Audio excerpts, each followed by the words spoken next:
असदुद्दीन ओवैसी यांच्या कोल्हापूर दौऱ्याला हिंदुत्ववादी संघटनांनी विरोध केलाय। ओवैसींच्या दौऱ्या दिवशी कोल्हापूरमध्ये तणाव निर्माण झाला होता। हिंदुत्ववादी संघटनांनी विरोध केल्यामुळे ओवैसींना आपले कार्यक्रम रद्द करावे लागले।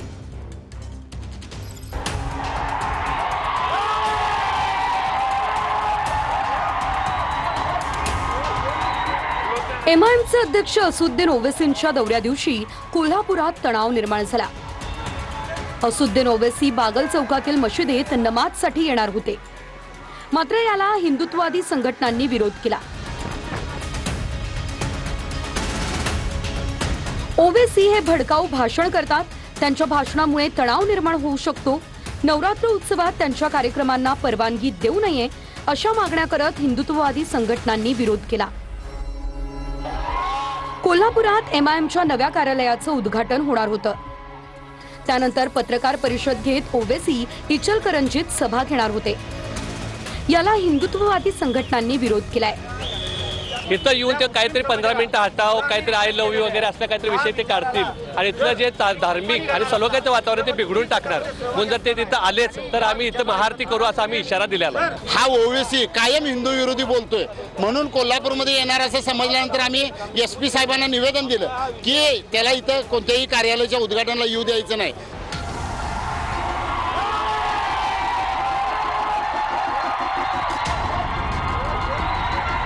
हिंदुत्ववादी संघटनांच्या विरोधानंतरही इम्तियाज जलील कोल्हापुरात पोहोचले। यावेळी त्यांच्या स्वागतासाठी एमआयएम कार्यकर्त्यांनी जोरदार घोषणाबाजी केली।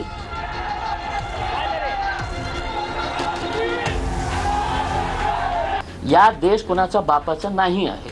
पुन्हा एकदा आपल्या चॅनलमध्ये सांगतो, या देशामध्ये राहणारा सगळं जाती धर्माच्या लोकांचा हा देश आहे। त्याच्यामध्ये मुस्लिम समाज ही इतकंच त्या देशावर त्यांचाही अधिकार आहे। आणि तुम्ही विरोध करत असेल तर तुम्ही मला सांगा की इम्तियाज जलीलचा किंवा असदुद्दीन ओवैसीचा या कारणाने आम्ही विरोध करत आहे। अरे कोणीही चिल्लर चालर उठतो, पोलिसांकडे जातो आणि त्यांना माहित आहे की आपण पोलिसांकडे जाऊन असं मेमोरंडम दिल्यानंतर बाहेर एक 25 मीडियावाले उभे आहे, एक नवीन नेता तयार होतो काहीतरी घाणेरडं बोलून। सोलापूरमध्ये शिवसेनेच्या ज्योती वाघमारे यांना जिल्हाधिकाऱ्यांनी चांगलंच फटकारलं। आम्ही लोकांना पाण्यातून बाहेर काढलं, तुम्ही नाही। राजकारणाची वेळ नाही, तुमची मदत वाढवा असं जिल्हाधिकारी म्हणाले। जेवणाच्या किटवरून ज्योती वाघमारेंनी जिल्हाधिकाऱ्यांना फोन केला होता आणि त्यावेळी त्यांना जाब विचारायचा त्यांनी प्रयत्न केला। यानंतर जिल्हाधिकाऱ्यांनी त्यांना चांगलंच फटकारलं। पण आता आमच्या जे प्रायोरिटी आहे ना, प्राधान्य जे आहे ना, तो आहे माडा करमाडा, जिथे एवढा जास्त मोठा पूर झाला होता आणि पुन्हा पूर येत आहे। तर तुम्ही तिथे आप लीडर आहे, आप लोगों को थोड़ा समझाओ की भाई ये परिस्थिती असा नको की मी कलेक्टरला कॉल केला आणि तुम्ही बोला कलेक्टरशी। नाही सर, मी समजून घेते। हे काम करा तुमच्या शिवसेना पार्टीच्या मार्फत तुम्ही करा ना तिथे। सर मदत घेऊनच आलोय सर, तुम्ही सांगायच्या आधी आम्ही किट घेऊन आलोय। नाही तुम्ही तुमच्या पार्टीच्या मार्फत पार्टीकडूनच मदत घेऊन आली आहे साहेब। तुम्ही 3000 लोकांची आता मदत करा, 2-3 दिवसात आमचे सगळे सिस्टम उठवू। सर आम्ही मदत करायला आलोय, तुम्ही आम्हाला हे सांगायच्या आधीच आम्ही मदत करायला आलोय। नाही तेवढं होत नाही, मला माहिती। किट घेऊन आलोय साहेब आम्ही। किती किट घेऊन आलाय तुम्ही साहेब? आम्ही पूर्ण जेवणामध्ये नाही, आम्ही अन्नधान्याचे किट घेऊन आलोय साहेब। किती किट? 200 आता सध्याला आम्ही 200 आणले साहेब। आम्ही पूर्ण महाराष्ट्रात वाटतोय। आणि किती लोक आहेत साहेब? आम्ही पूर्ण महाराष्ट्रात वाटतोय किट। अरे तो तुम्ही तर इथे पूर्ण महाराष्ट्राचे तर तुम्ही नाही आहात ना, तुम्ही तिकडे किती लोक आहेत आता? 750ची गरज आहे, 300 आले। कसं होणार साहेब? आम्ही बाकीच्यांना पण देऊ, पण प्रशासनाची नाही का साहेब जबाबदारी? प्रशासन आम्ही करत आहोत ना। 3000 लोक आहेत, तुम्ही 200 लोकांचे किट आणलाय, तर कसा मदत होईल सांगा मॅडम मला। आम्ही तर करूच, परंतु बोलू द्या मला, मी कलेक्टर बोलतोय, बोलू द्या मला आता। ना बरोबर आहे साहेब, आपण कलेक्टर आहात म्हणूनच आम्ही आमचं दुखणं सांगतोय तुम्हाला। ऐकून घ्या हे तो वेळ नाही की प्रशासनने काय केलं, ते तुमचं नेहमीच्या जे राजकारण आहे त्यामध्ये आम्ही अजिबात राजकारण करत नाहीये साहेब। ऐकून घ्या, आता जे वेळ आहे ना तिथे उभे होऊन मदत करण्याची आहे। मदत करण्यासाठी चालू आहे साहेब। 3000 लोकांमध्ये तुम्ही 200 किट वाटप करतात। मी काय जिल्हाधिकाऱ्यांना कुठल्या 2 नंबर धंद्याला संरक्षण देण्यासाठी फोन केलाय का? मी काय जिल्हाधिकाऱ्यांना कुठल्या टेंडरमध्ये मला टक्केवारी मिळावी म्हणून फोन केलाय का? मी काय जिल्हाधिकाऱ्यांना कुठल्या बेकायदेशीर कामासाठी फोन केलाय? पूरबाधितांनी जर आम्हाला सांगितलं की जेवण सुद्धा वेळेवर पोहोचत नाही, तर मग त्या शेतकऱ्यांचा, पूरग्रस्तांचा आक्रोश प्रशासनापर्यंत पोहोचवणं हा माझा गुन्हा आहे का? आणि जर गोरगरिबांचा आवाज बनणं हा जर गुन्हा असेल तर तुम्ही लाख वेळेला करेल। राज्यामध्ये अनेक ठिकाणी आज बंजारा समाजानं आरक्षणाच्या मागणीसाठी मोर्चे काढलेले आहेत. कुठे कुठे हे मोर्चे काढण्यात आले ते आपण पाहूया. चंद्रपूर जिल्ह्यातल्या राजुरा शहरात बंजारा समाजानं भव्य मोर्चा काढला.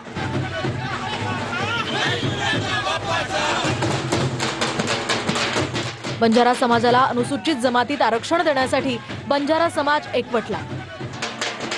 पारंपरिक वेशभूषेत बंजारा समाज राजुरा उपविभागीय कार्यालयावर धडकला. हैदराबाद गॅझेटनुसार आरक्षण देण्याची मागणी यावेळी बंजारा समाजानं केली. हैदराबाद गॅझेटच्या नुसार बंजारा समाजाला अनुसूचित जमातीच्या प्रवर्गामध्ये एसटी प्रवर्गामध्ये सामील करून घ्यावं अशी शासनाला विनंती करीत आहोत आम्ही. नांदेडच्या नवा मोंढा भागात सुद्धा एसटी आरक्षणासाठी बंजारा समाज एकवटला. ही आरक्षणाची मागणी ही आजची मागणी नाही आहे. मागच्या 100 वर्षापासून बंजारा समाज हे एसटी प्रवर्गातली जी मागणी आहे ती या ठिकाणी लावून धरत आहे. तर वाशिममध्ये सुद्धा बंजारा समाजानं विराट महामोर्चा काढला.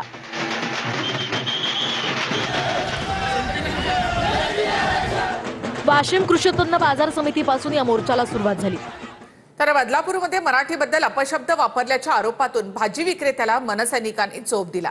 भाजी विक्रेत्याला चोप दिल्याचा व्हिडिओ सध्या सोशल मीडियामध्ये व्हायरल होतोय.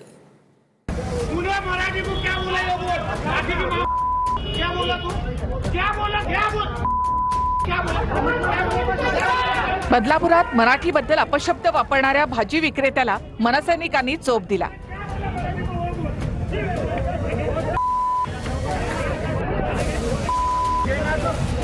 बदलापूर पश्चिम रेल्वे स्थानक परिसरात पालिकेची अतिक्रमण विरोधी कारवाई सुरू होती. यावेळी एका भाजी विक्रेत्याला त्याची हातगाडी हटवण्यास सांगितलं, पण यामुळे संतापलेल्या भाजी विक्रेत्याने मराठीबद्दल अपशब्द वापरले. यावरून पालिका कर्मचारी आणि भाजी विक्रेत्यांमध्ये तुंबळ बाचाबाची झाली. संतापलेला भाजी विक्रेता कर्मचाऱ्यांवर धावून गेला. कुणीतरी ही माहिती मनसे कार्यकर्त्यांना दिली. मनसे कार्यकर्ते घटनास्थळी दाखल झाले आणि त्यांनी त्या तरुणाला बेदम चोप दिला.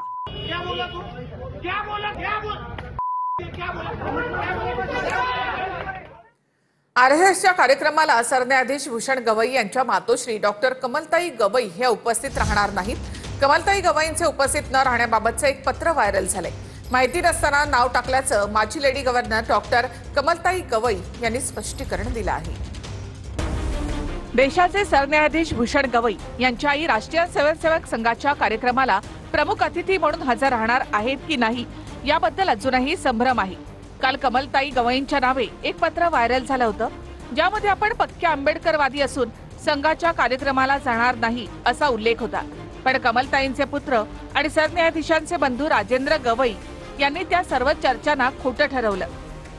सोशल मीडियामध्ये कमलताई गवईंच्या नावे व्हायरल पत्रामध्ये असं म्हटलं होतं, त्या काळामध्ये गवई साहेबांचे अटल बिहारी वाजपेयी आणि इंदिरा गांधी यांचे अतिशय जवळचे संबंध होते. विदर्भाचे नेते, महाराष्ट्राचे नेते दिवंगत गंगाधरजी फडणवीस विदर्भाचे असल्यामुळे आणि विधान परिषदेचे सदस्य असल्यामुळे दोघांचे ते एवढे घनिष्ठ संबंध होते की भावाभावाचे संबंध होते.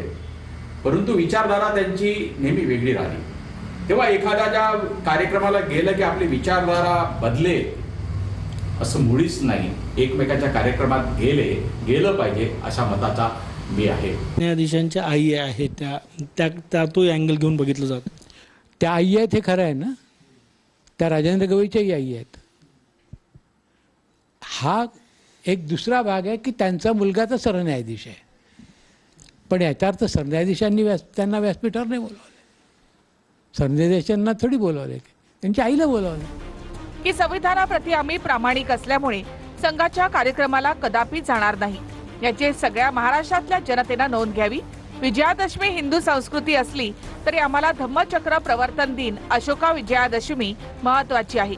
अपप्रचाराला बळी न पडता आंबेडकरी जनतेनं विश्वास ठेवावा.